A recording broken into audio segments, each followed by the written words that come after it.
रूस ने यूक्रेन पर हमला क्यों किया? रूस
उज़्बेकिस्तान थे। 2004 में इन 15 देशों में से 3 देश लातविया, लिथुआनिया और एस्टोनिया नाटो के सदस्य बन गए। इसका मतलब ये था कि अमेरिका अब रशिया की गर्दन तक पहुंच चुका था, क्योंकि बाल्टिक क्षेत्र में स्थित ये 3 देश यूएसएसआर से निकले थे और इनकी सीमाएं रशिया से मिलती थी। बता दें कि नाटो और देशों के बीच में ये समझौता था कि अगर नाटो के किसी देश के ऊपर भी हमला होता है तो उस हमले को सभी सदस्य एक दूसरे के ऊपर हमला मानेंगे और अपनी मिलीजुली शक्ति से हमला करने वाले देश को जवाब देंगे। इसी तरह नाटो में अभी 30 देश हैं। यूक्रेन भी अपनी ताकत को बढ़ाने के लिए नाटो में शामिल होना चाहता था। यूक्रेन अपनी भौगोलिक स्थिति का फ़ायदा उठाते हुए अमेरिका से ये मांग करने लगा कि उसे नाटो का सदस्य बनाया जाए। यूक्रेन के राष्ट्रपति ज़ेलेंस्की के इस कदम से पुतिन बेहद चिढ़ गए और उन्होंने यूक्रेन बॉर्डर पर अपनी सेना भेजनी शुरू कर दी। पुतिन तो ये भी कहते हैं कि यूक्रेन कभी स्वतंत्र देश था ही नहीं। आपको बता दें कि रशिया राजनीति में पुतिन की एंट्री साल 1999 में हुई थी। उसके बाद 2000 में वह रशिया के राष्ट्रपति बनते हैं। इसके साथ ही वह 1991 की ऐतिहासिक गलती को सुधारने में लगे हुए हैं। 2014 में पुतिन ने यूक्रेन का एक हिस्सा रहे क्रीमिया पर कब्जा कर लिया। क्रीमिया काला सागर पर स्थित एक क्षेत्र है। ये यूक्रेन और रशिया दोनों के करीब है।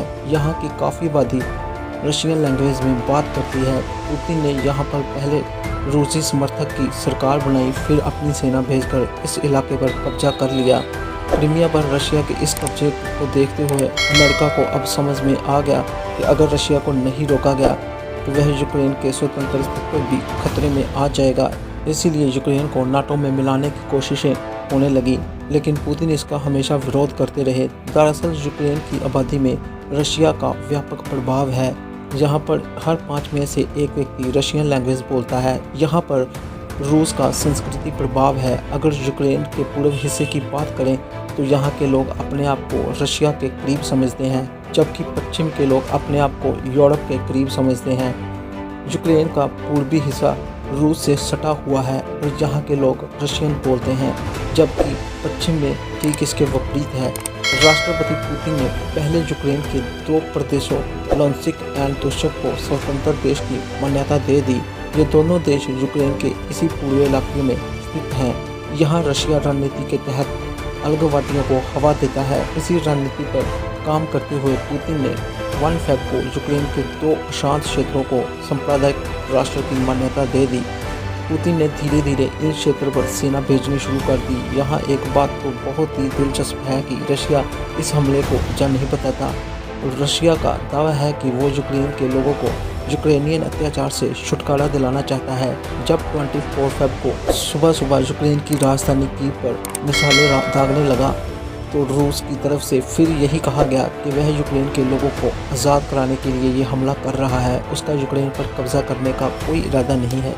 इस देश में इसी पूर्वती की लड़ाई है। अब तो आप समझ ही गए होंगे कि आखिर इन देशों में लड़ाई क्यों शुरू हुई है। इस वीडियो में बस इतना ही। कमेंट करके बताएं कि ये वीडियो आपको कैसा लगा। अगर वीडियो पसंद आए तो वीडियो को लाइक और शेयर करना ताकि ये जानकारी दूसरे लोगों तक पहुंच सके। चैनल पर पहली बार है तो चैनल को सब्सक्राइब कर लें और साथ में बेल आइकन को भी प्रेस करना मत भूलिएगा। Thanks for watching this video. मिलते हैं नेक्स्ट वीडियो में, तब तक के लिए बाय बाय।